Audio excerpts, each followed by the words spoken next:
All right, James, we're zipping around the country here. Um, Arkham Reporter, my brother Damien, he had a question. He goes, obviously I've seen it where, yeah, every now and then you get like 10 hours of sleep or 16 hours of sleep, but mostly you don't sleep. You could sleep, you could drink till like 2 in the morning and then wake up at 5 and start writing. That was Sunday, yes. Yeah, right, exactly. That's just Sunday for him. Right now, he wants to know, how do you do it? Like, obviously the coffee is a factor. This guy drinks a pot of coffee a day, but there's got to be more to it. What is your secret to work effectively, regardless of how much sleep you get or not? I never drank coffee until 2005. Oh, And my roommate, who just finished her master's in library science, no longer needed her coffee pot. She didn't like coffee. So she said, maybe you could use this, because at the time, for a brief period, I was only working one job, but I was coaching at 4 different places 6 times a week. So I was kind of burning the candle at both ends, and I wanted to edit my 3 history of boxing books. So that's when I started drinking coffee. Most of my sleep deprivation was done in the 1990s when I worked multiple jobs, and plus at the time, although I only had one job in 2005, I had 5 girlfriends, and I was coaching at 4 places 6 times a week, so it was kind of crazy. I was sleeping like 2 hours a night back then. So then the coffee started to help. In the 90s, I'd sleep like an hour a night, but then once a week I'd crash and I'd sleep for like 10, 15 hours.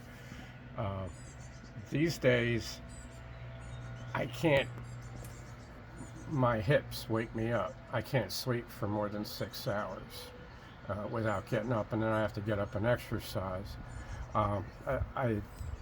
When I was at my most productive writing was between, the 4 years I managed a supermarket, I would sometimes work 3 days straight. And I was starting to use coffee then. I was drinking plenty of coffee, and I started to get fat.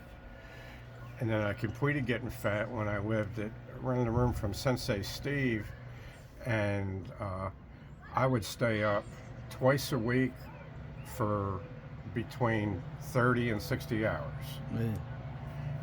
And I would take a nap before I went to bed, and I found out that I could even use alcohol to wake up, because if I hurried up and got drunk, drank like 5 shots of Tradewind malt liquor like that, when I was tired and laid down to sleep, as soon as I sobered up, I would wake up.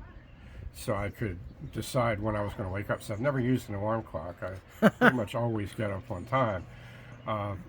But the coffee I drink now is between 3 cups and 2.5 pots a day, depending on where I'm at. For some reason, I don't get headaches when I stop drinking caffeine. I can go away from drinking coffee for a while. But in 2017, December 11th through the 13th, I stayed up for 3 days, and I was alternating coffee and alcohol to continue writing forever. It was just open-ended. I was just going to keep writing forever. It was really retarded. I had quit my last job that I had, so I had what was defined after they kept me in the hospital for a few nights as a sleep seizure. I lost 4 or 5 hours. I woke up with my nose shattered in 7 places and blood all over the room. When I came back 2 weeks later, it looked like a demon had tried to kill me, but I could only find this handprint. Oh. Okay. It took me hours to clean that stuff up. My face had splattered numerous times, and like the one time it went like You got 7 feet. possessed by a demon from the nether realm. So, and starting in 2000, and interesting, I just started this. Starting in 2005, I started to have a problem with the eye. I had these glasses to kind of help with it now. And I went to a couple of neurologists, and they said, it's something the matter with the base of your brain, we think it's because of all the boxing you did. Well, I talked to my doctor. He's an orthopedic surgeon. He teaches in medical school. He's like, look, you never got knocked out with headshots. Yeah, Right. you've had a whole bunch of concussions, but yeah. most of them you had after this happened. Like, I've had 27 concussions. At the time this got diagnosed, I had only had like 10. Right. Okay.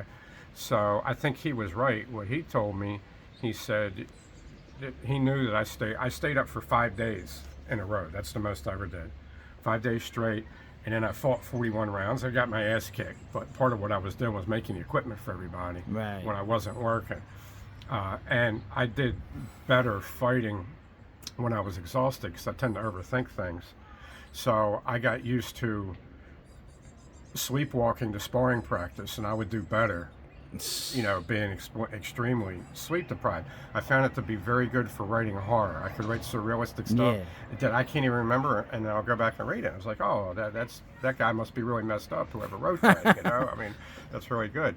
But what he told me, he said that at that time, we had known each other for 4 years, and he said, you are the most sleep deprived person I know other than myself. This guy still works like 118 hours. Oh yeah, a week, we know him. okay? Yeah.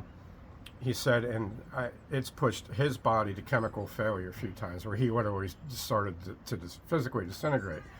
And he thinks the fact that we were able to do it so long into, he's 63, I'm 61.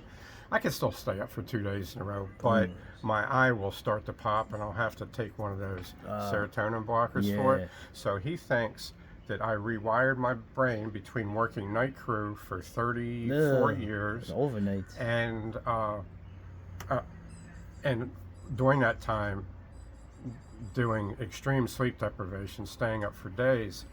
He thinks that I rewired my hypothalamus, I trashed my circadian clock, and that this nerve that comes out of here that goes up to the eye, the nose, and the mouth, a 3-branch nerve, that is the casualty. It's the expression of something matter in the brain. And he actually pointed to me being sensitive to weather changes and barometric pressure, me not suffering from this much at high elevation, but tending to suffer a lot in places like Baltimore and Portland that are low down near the water.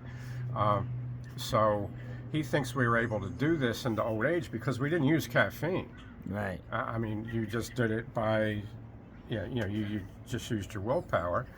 And we were also both endurance athletes, so that might have had something to do with it. I mean, the only thing I was ever good at was not getting tired. Right. And he did triathlons and marathons. So basically, to sum it up in a way, your advice is that there's nothing you can really do unless you want to drastically rewire your brain over decades. So we're from observing other guys I've trained and guys I lived with.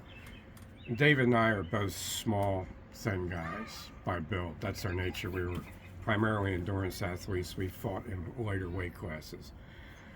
Muscular guys can't do this. Muscle guys can't do this. Like Rick, boom. As soon as he's been up for 12 hours, he'll just fall over. Okay? Arik was the same way. Incognito is the same way. Real strong, super muscular guys, they shut down quick. They need a ton of sleep. They're high performance machines, and they need a big gas tank. I'm a low performance machine, so I mean I don't need much. And big guys, so I'm ectomorphic. The mesomorphs, they can't even go a whole day without sleeping. They got to take a nap when they're 20 years old to maintain their beautiful body. But big fat dudes are better at like staying awake, like when they're drinking, than the muscle guys, and it'll take them longer to get stupid. But once they hit the wall and they get fatigued, they're done. It's like you got to kick them with a steel-toed boot to wake them up. So, and you guys kind of fall into the endomorphic body type. Where you're muscular, but you have a tendency to carry fat too, that's the guy that survives really shitty conditions well. Well, remember you gotta have a little fat on you. What if there's no food for 2 weeks? I almost died jumping in the pool out in Jersey a couple days ago when I got 20 pounds of fat on me. Well, but coffee has been a nice addition, supplement. It's helped me go since I hit middle age, and one of my best coffee story was when I stayed with the captain and his wife out in the Pacific Northwest. I'd work outside during the day, I start up in the morning at 6 with coffee, and then they have a machine that you put the beans in that grinds it up. It's Nice. like a commercial machine, and it shoots out this nice cup of coffee. And the lady gets a little bit upset that her husband and I will kill a case of beer a night while we play cards when he gets home from work. So she's kind of tries to hold off on beer time. As soon as he comes home, it's beer time.